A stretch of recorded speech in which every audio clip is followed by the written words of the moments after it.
Bine v-am găsit, bine v-am regăsit, dragilor din Zodia Scorpion, oriunde v-ați afla. Mă bucur că suntem din nou împreună, după o perioadă destul de complicată pentru mine, în care gripa asta care tot circulă prin toată Europa nu m-a ferit. Într-un final am luat-o și eu, dar mă simt un pic mai bine. Sper că și voi sunteți, și dacă sunteți bolnaviori, eu sper să vă transmit toată energia mea bună în așa fel încât să vă faceți bine. Și azi sunt aici alături de voi la o nouă lectură pentru perioada următoare a lunii ianuarie, 12-18 ianuarie. Așa că, dragilor toți cei care aveți soarele, luna, Venus, ascendentul în Zodia Scorpion, această lectură este de asemenea și pentru voi. Desigur, nu uitați, este totuși o lectură general colectivă, așa că vă rog să luați decât ce va rezona cu voi și restul lăsați-le să zboare în univers, pentru că sigur sunt pentru alte energii care într-o mai mică sau mai mare măsură au legătură cu Zodia Scorpion. Și haideți să trecem la treabă și să vedem ce este important de știut pentru dragii mei din Scorpion în săptămâna 12-18 ianuarie. Ce situații sunt importante de știut pentru dragii mei din Scorpion? Interesant. Avem focul.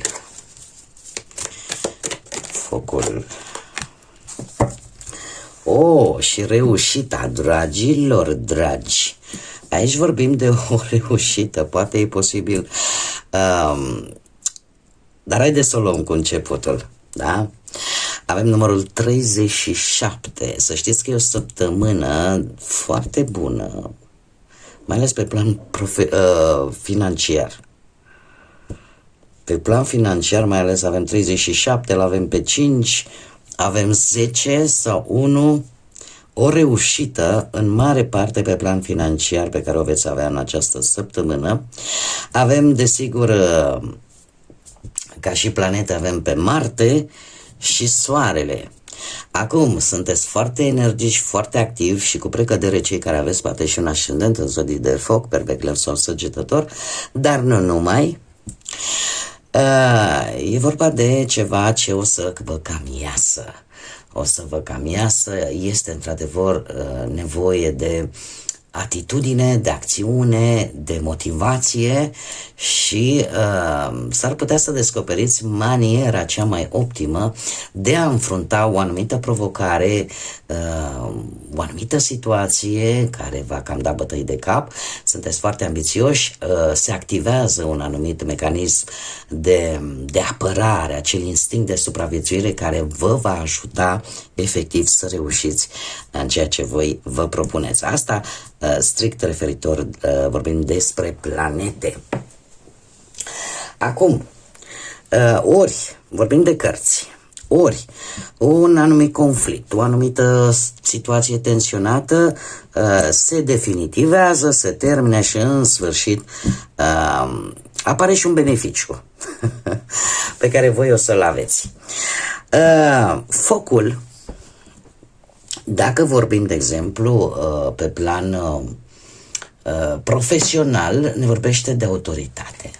Ne vorbește de faptul că sunteți mult mai determinați să vă impuneți, ori la locul de muncă, ori față de asociații voștri, să vă impuneți anumite idei și să o faceți cu pasiune.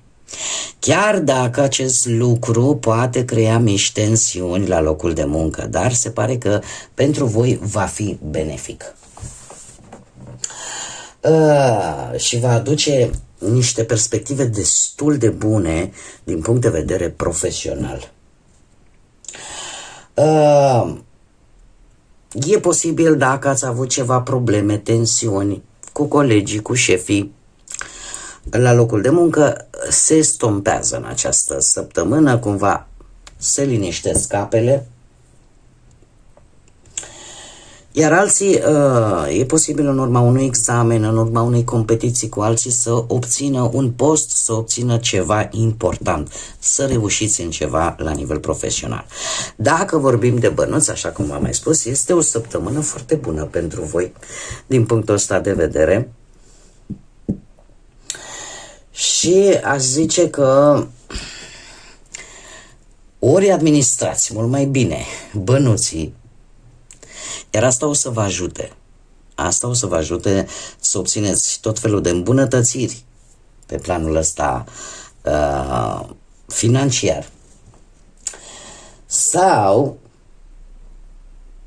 veți reuși să vă protejați anumite bunuri sau să obțineți, așa cum am mai spus, un câștig care să vă echilibreze finanțele.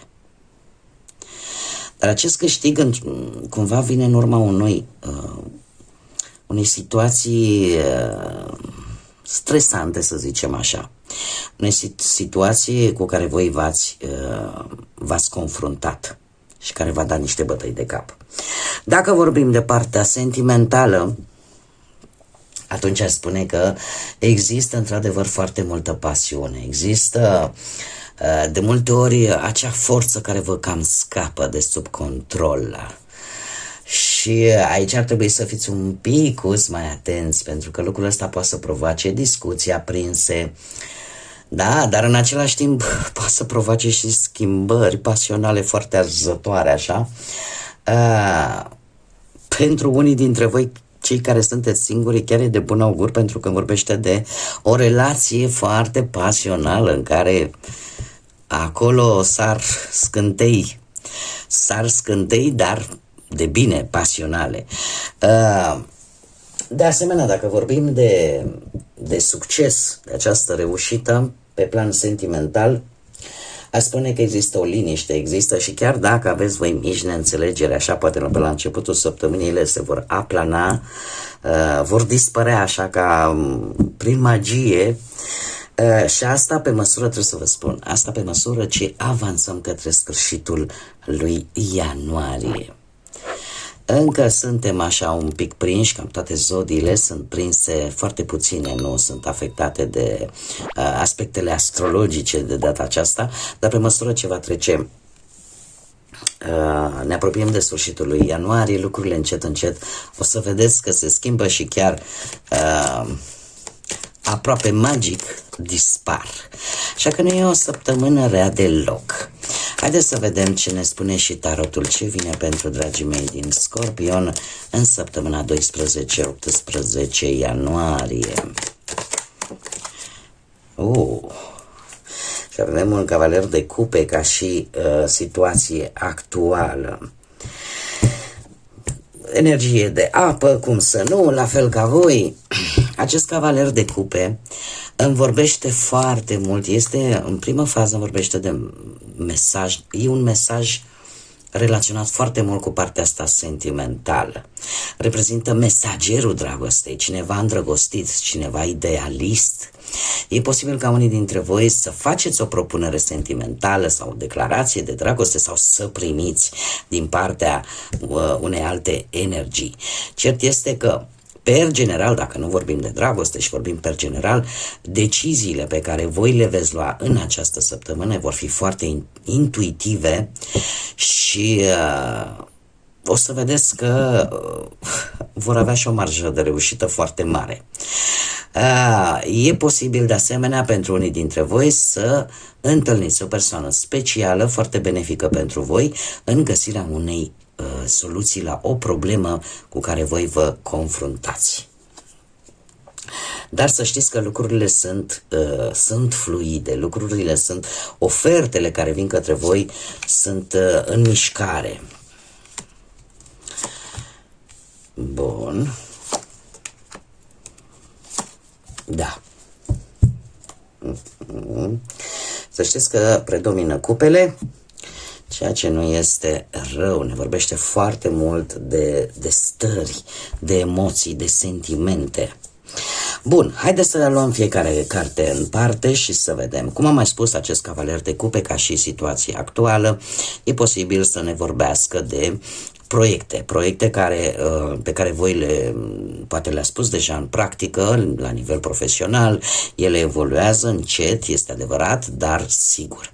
Există o posibilitate ca voi să avansați, dar să încercați să luați decât atunci când vi se oferă anumite sau vin anumite oferte la voi, încercați să le luați decât pe cele ferme și bine analizate și în care voi considerați că vă avantajează.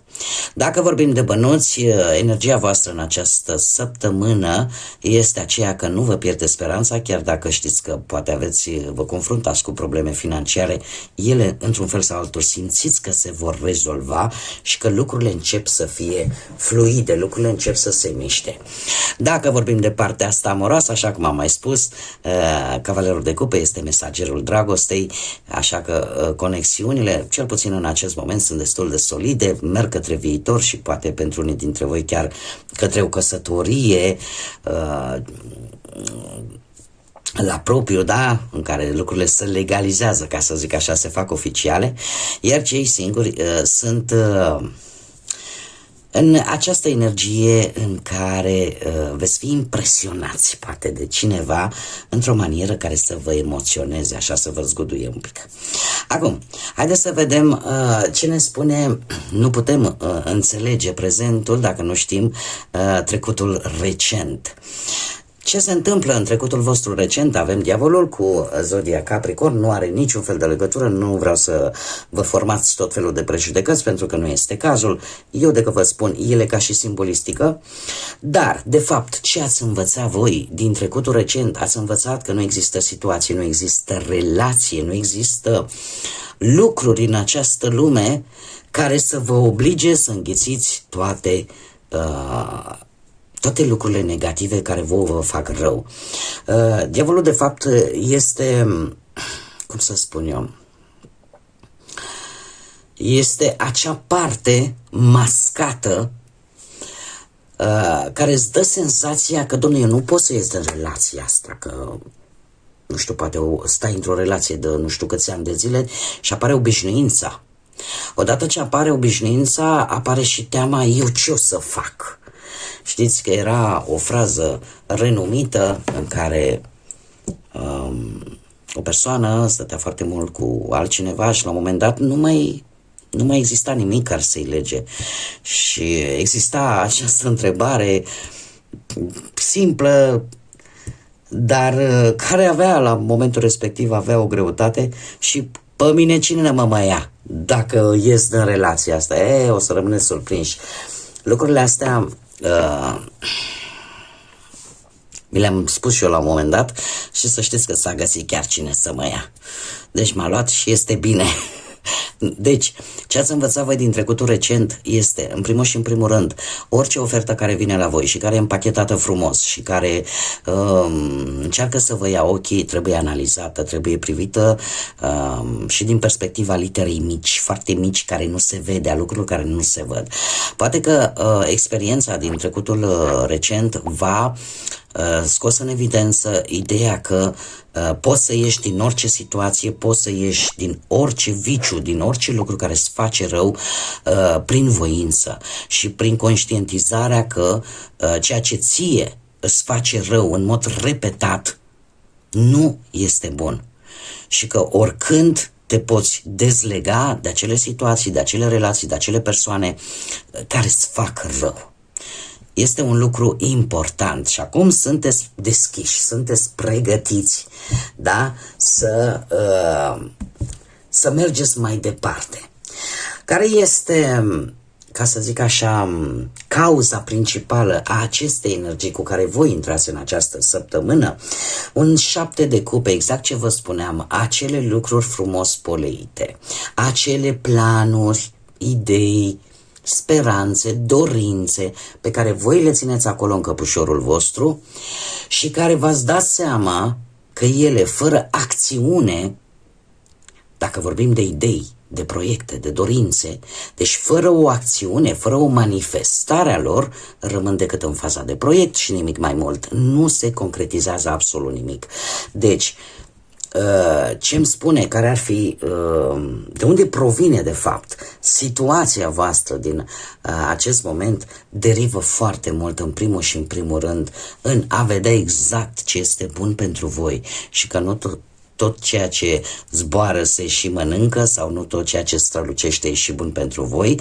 Asta e o analiză foarte bună pe care probabil că mulți dintre voi v-ați făcut-o și ați ajuns la concluzia că trebuie fiecare lucru care îți intuitiv îți ridică semne de întrebare sau face ca să se aprindă anumite beculețe, înseamnă că trebuie analizat. Ascultați-vă intuiția, pentru că comparativ cu alte zodii, zodiile de apă au această intuiție cu care se nasc un picuț mai dezvoltată față de restul de zodii. Asta nu înseamnă că numai voi, că zodiile de apă, aveți intuiție, nu toată lumea o are.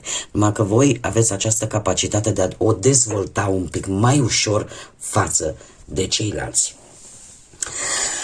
Mergem mai departe. Care este mesajul divin? Care este mesajul Universului pentru această săptămână? Tot un paș de cupe. Da, nu tot un paș de cupe, aici avem un cavaler de cupe, dar mesajul este unul purtător de vești bune, care spune în felul următor: ai încredere în tine. Este o săptămână tare bună de noi oportunități, de a-ți dezvolta adevăratul tău potențial. Se pare că te simți mult mai energic, mult mai visător sau mult mai romantic, acum depinde de fiecare, voi adaptați, dar cert este că, cel puțin din punct de vedere al muncii, ai foarte mult potențial. E posibil să dai anumite interviuri. Este un moment ideal chiar să dați interviuri, lucru care vă va ajuta, poate să schimbați de carieră sau cum să spun eu, să începeți un proiect nou sau să intrați într-o situație în care voi chiar vă puteți implica foarte mult, cum să spun eu, e ceva care ție îți place să faci din punct de vedere profesional. Dacă vorbim de bănuți, se pare că ești plin de idei. Sunteți plini de idei care pot aduce câștiguri sau acorduri foarte favorabile din punctul ăsta de vedere al bănuților și în felul ăsta să vă rezolvați poate anumite datorii, anumite plăți. Iar dacă vorbim de partea asta amoroasă, sentimentală, se pare că există, se trezește romantismul, mai ales pentru cei care sunteți într-o relație, se trezește romantismul la frumos și asta nu face altceva decât să experimentați emoții noi, care nu fac altceva decât să stabilizeze și mai mult relația actuală. De asemenea, și venirea pe lumea unui copil pentru voi poate fi un atu în plus, pentru cei care se regăsesc, desigur, cu acest mesaj. De asemenea, există o deschidere emoțională pentru cei singuri către noi experiențe și către o conexiune mult mai profundă, pe care poate mulți dintre voi o căutați. Acum, ce vă rezervă această săptămână? Această săptămână pentru voi vine cu un paj de spade și aici trebuie să fac o mică paranteză. Faptul că avem deja doi paji îmi vorbește de noi începuturi, îmi vorbește de lucruri noi, de gândiri noi, de planuri noi, de idei noi. Și revenind la această săptămână, acest paj de spade este acel mic șiret. În special pentru cei care poate aveți și un ascendent într-o zodie de aer, Gemeni, Balanță sau Vărsător. Este o săptămână în care voi veți fi așa interesați foarte mult de ce se întâmplă în jurul vostru, de ce este important cu adevărat pentru voi. Trebuie să vă spun că nu este o săptămână tocmai bună pentru cei care aveți pe lângă voi persoane foarte obositoare, care vă vor cam irita, nu vă vor place foarte tare, cum să spun eu, prezența acestor persoane obositoare, dar trebuie să vă spun un lucru. trebuie să fiți un pic precauți în această săptămână în a spune unuia și altuia ce planuri aveți voi, ce vreți voi să faceți, nu o faceți, evitați. În general, eu sfătuiesc pe toată lumea să facă acest lucru, dar, în mod special pentru voi, încercați în această săptămână, chiar dacă sunteți trași de limbă de alte persoane, să nu dați foarte mult din casă, ca să zic așa.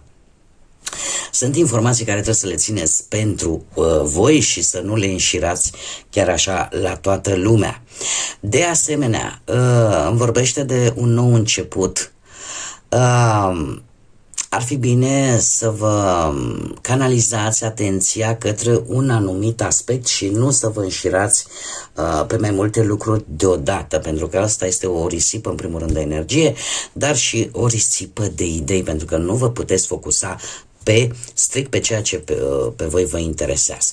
E posibil într-adevăr să vină anumite conflicte, așa cum bine am văzut și cu oracolul Belin, anumite conflicte ușoare poate la locul de muncă sau să vi se ceară, nu știu, ceva documentație în plus vis-a-vis de un job. Nu o luați personal, nu vă enervați.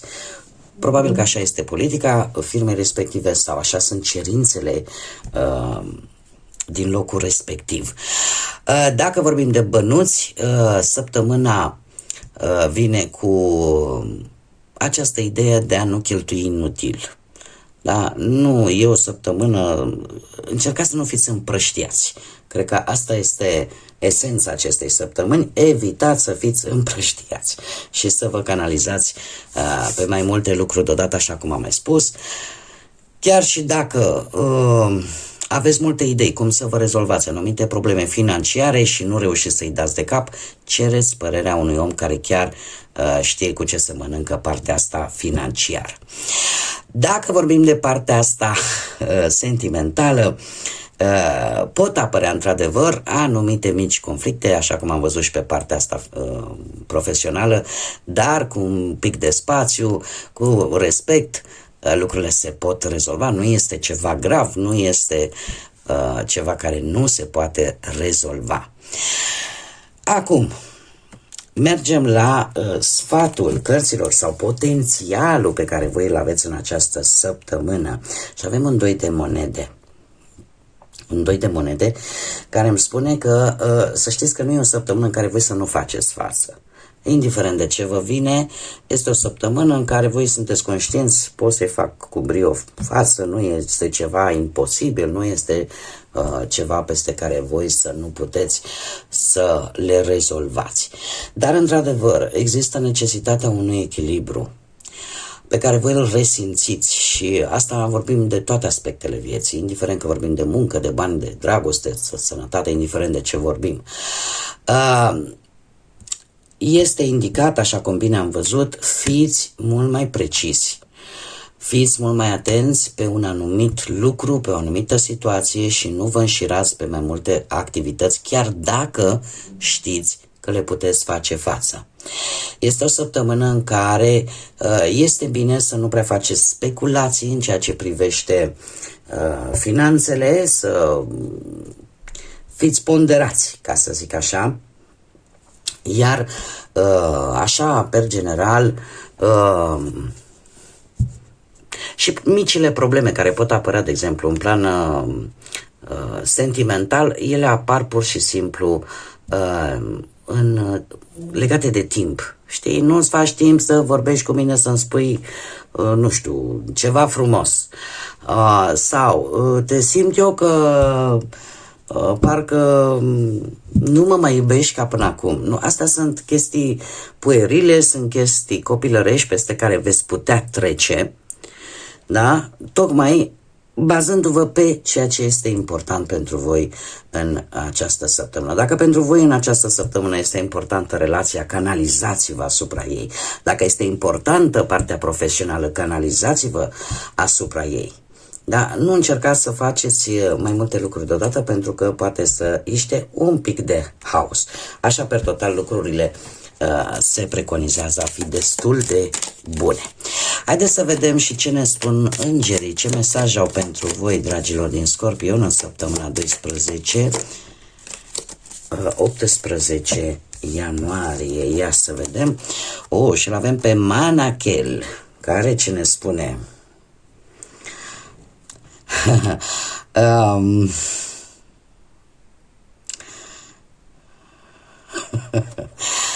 Ne vorbește foarte mult de a încerca în această săptămână să-ți contenești, să te abții de la furie, da? Pentru că oricum nu te va ajuta cu nimic. Acum am văzut bine și de aici, da, cu Marte e acolo, mai ales pentru cei care aveți poate și un ascendent, cum am mai spus, în zodii de foc, berbec, leu sau săgetător, să fiți un pic mai impulsivi, așa, să iasă un pic de scântei.